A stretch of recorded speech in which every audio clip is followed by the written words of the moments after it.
Buckle up, what you're about to hear is not your run-of-the-mill courtroom charge list. We've got felonies stacked like poker chips, weapons stolen straight from law enforcement, and a defendant who's about to face one of the toughest sentencing choices a Texas judge can hand down. Let's break it down. All right, sir, you're Bryce Thomas, and Mr. Thomas was previously in court, entered pleas of guilty in cause number 24 DCCR 0389 to the third-degree felony offense of prohibited weapon, cause number 24 DCCR 0390, also a third-degree felony of possession of a prohibited weapon, cause number 24 DCCR 0391, pled guilty to the state jail felony offense of theft of a firearm.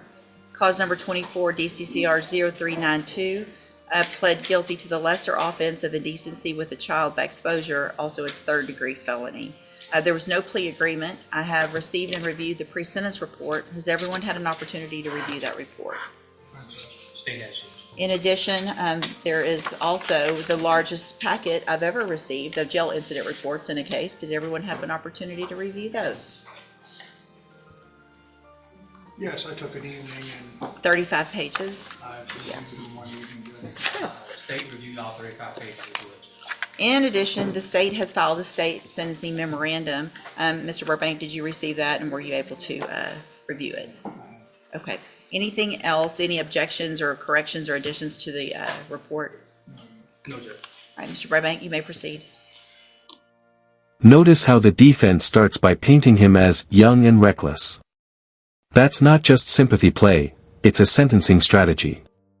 By emphasizing his age and the rapid downfall, they're trying to frame this as a case of poor judgment rather than hardened criminal intent. But will the judge buy it? That's another story. Your Honor, this is a very young kid that in a very short period of time slipped off the cliff and got himself in a lot of trouble. I will represent to the court when I was engaged by his family. One of my issues was the recovery of the weapons because they were law enforcement weapons.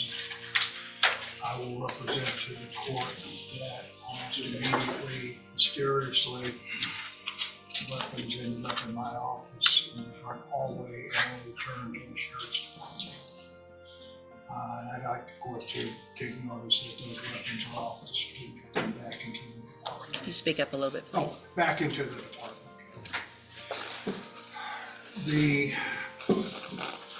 go open because I do not have a recommendation.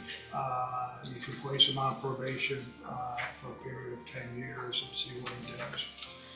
These are third-degree felonies that you can do. At the very end, state jail, there's a rule, the theft of a firearm. You could put him in a state jail for a period of time and put him on probation for the other one.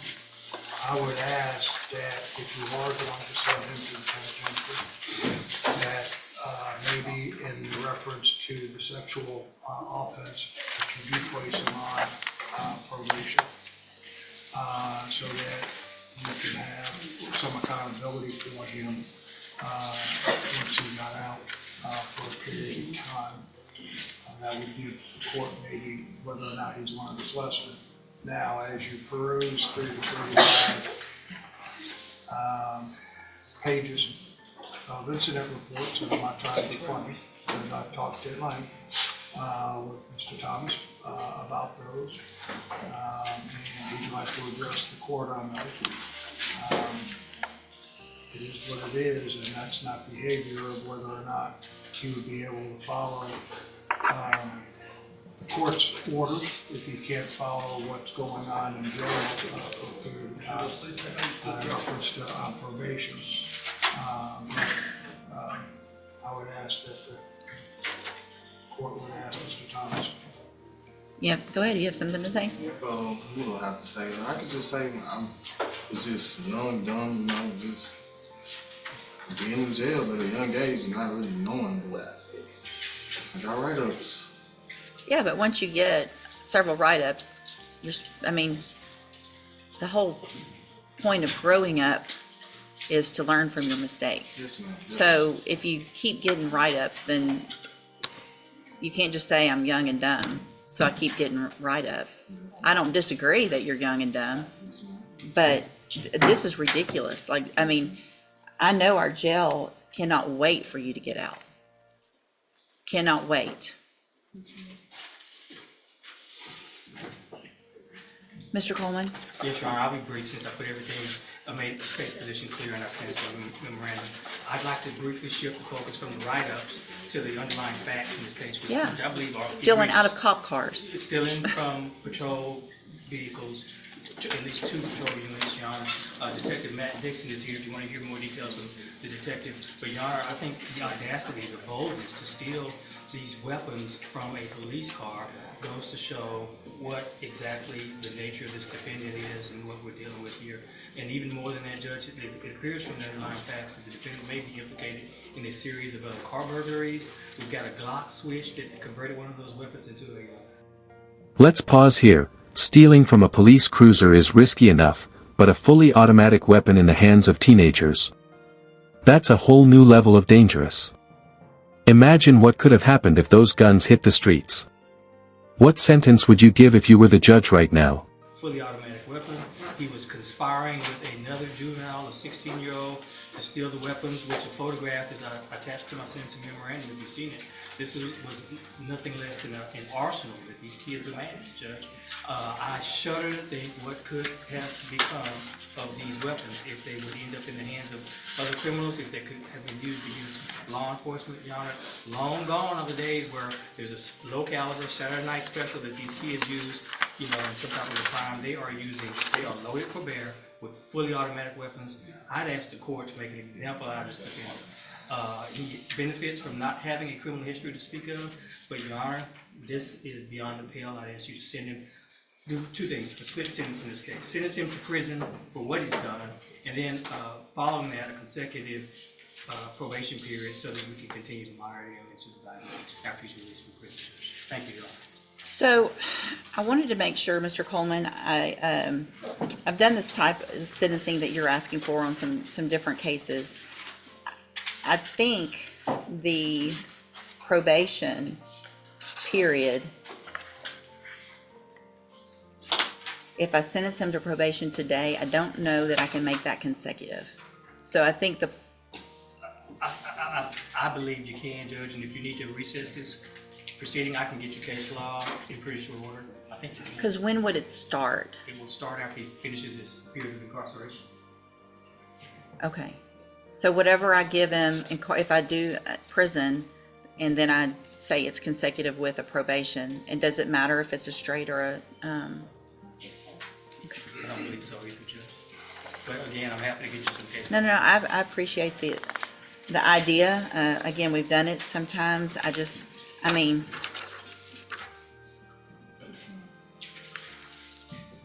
what are you doing with all these? In Texas, a judge Not can shooting sacrifice. people. Sir? Not shooting people. Not shooting people yet. What are you shooting? Why would you have these? What are you getting these to shoot at? Just to be tough and say you have guns?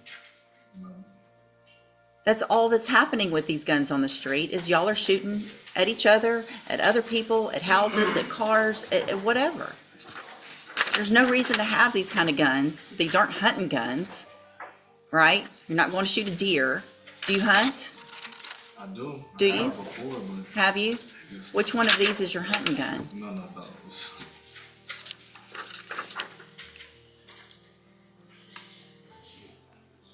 This is where the judge's disbelief becomes part of the drama. 11 years on the bench, and this is only the second time she's seen someone bold, or foolish, enough to pop open a police cruiser. That comment isn't just small talk, it's a signal she sees this as a rare and very serious offense. You thought you were pretty bad breaking into a cop's car, didn't you? That is some nerve. I mean, seriously, you're the second person I've had in 11 years that has had the nerve to do that.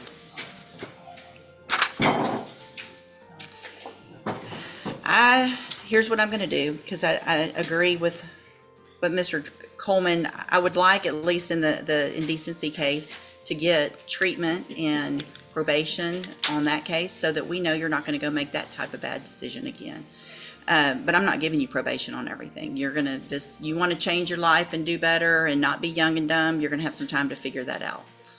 So in cause number 24, DCCR 0389, I'm going to find that you entered your plea of guilty freely and voluntarily, find sufficient evidence to find you guilty, and at this time find you guilty of possession of a prohibited weapon. Mr. Coleman actually asked me to sentence you to 5 years. I don't think that's enough. I'm going to sentence you in that case to 7 years in the institutional division of the Texas Department of Corrections. You'll receive credit on that sentence for any time you've been in custody. And part of the reason I made it lengthier is because you have been in custody so long, and a 5-year sentence really isn't going to amount to much.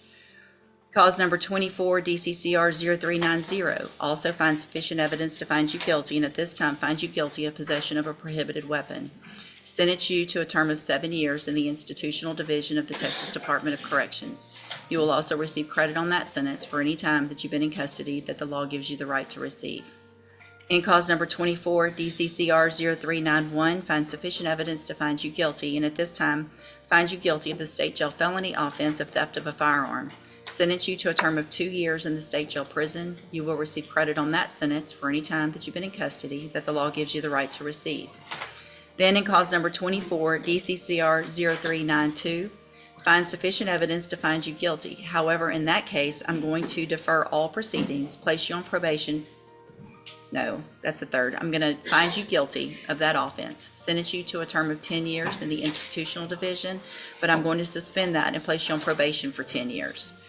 Okay, so I'm going to go back in that cause number, which ends in 0392.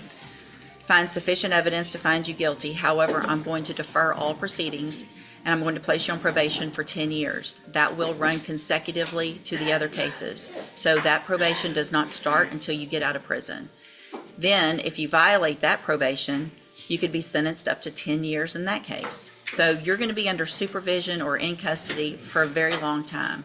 So if you really want to change your ways, you're going to have every opportunity to do that. If you don't, you're going to end up, number one, you're probably not going to make parole if you keep acting like you've been acting here. If you get to prison and you act like this, you're not going to make your parole. You're going to do that whole 7 years. That's going to be up to you.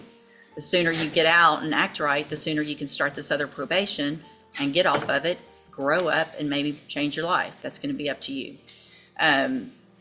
On that deferred, I am going to order a $500 fine that you follow all of the conditions of probation. That's going to include sex offender treatment, going to whatever classes are necessary, staying clean, not getting in any trouble, all of those kinds of things.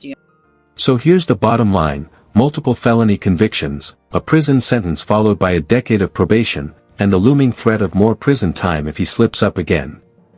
The judge is essentially saying, I'm giving you one last off-ramp. Use it, or you'll serve every day I can possibly give you. That's the kind of sentencing that leaves no room for second mistakes.